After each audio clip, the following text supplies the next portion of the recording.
নমস্কার বন্ধুরা, কেমন আছেন সবাই? আমার চ্যানেলে আরও একবার সবাইকে স্বাগত। আজ আমি মর্নিংয়ে হাজব্যান্ডের অফিসের টিফিনের জন্য দিয়েছিলাম মটর পনির এবং পরোটা। মটর পনির আপনাদের সঙ্গে শেয়ার করে নিচ্ছি।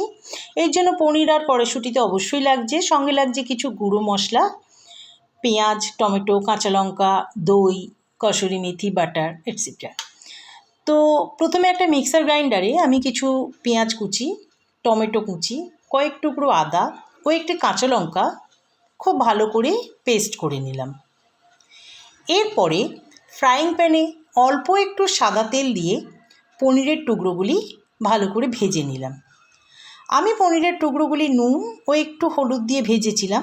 আপনারা চাইলে পনিরগুলো এমনি সাদাও রেখে দিতে পারেন বা সাদাও ভাজতে পারেন। আমি জেনারেলি মটর পনিরে একটু নুন হলুদ দিয়েই ভাজি।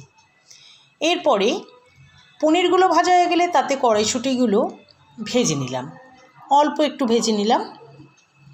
এরপরে ফ্রাইং প্যানে অল্প একটু সাদা তেল এবং 1 টেবিল স্পুন বাটার দিয়ে, একটি বাটারের কিউব দিয়ে তার মধ্যে বেটে রাখা মিশ্রণটা পুরোটা দিয়ে দিলাম।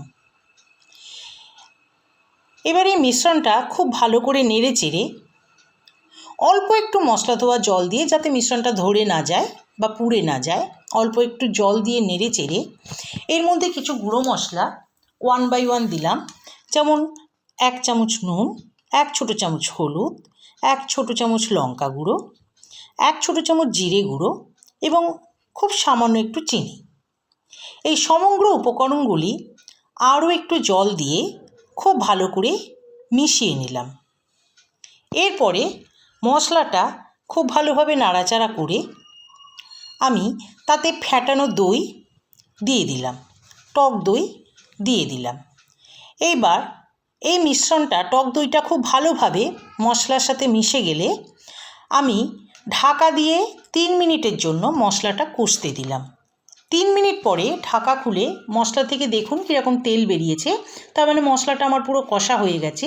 এর মধ্যে ফ্রাই করা পনির এবং কড়াইশুঁটিটা দিয়ে তাতে অল্প একটু গরম মশলা ছড়িয়ে দিলাম এবং আরেকটু জল দিয়ে কসুরি মেথি নিয়ে হাতে করে ডলে ওপর থেকে দিয়ে দিলাম।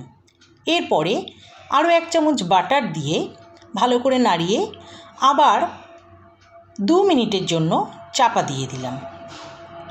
2 মিনিট পরে ঢাকা খুলে একটু নাড়াচাড়া করলেই আমার মটর পনির রেডি হয়ে গেল। এটা খুব ঝটপট তৈরি হয়, জাস্ট 5-10 মিনিটের মধ্যেই রেডি হয়ে যায়।